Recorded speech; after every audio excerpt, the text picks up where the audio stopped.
甜最美味的季節，金黃色的南瓜一看就非常有食慾，營養更是滿滿。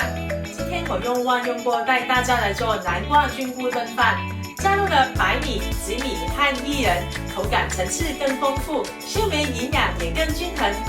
重點是做法非常簡單，一件就能完成，小朋友也會超愛吃的。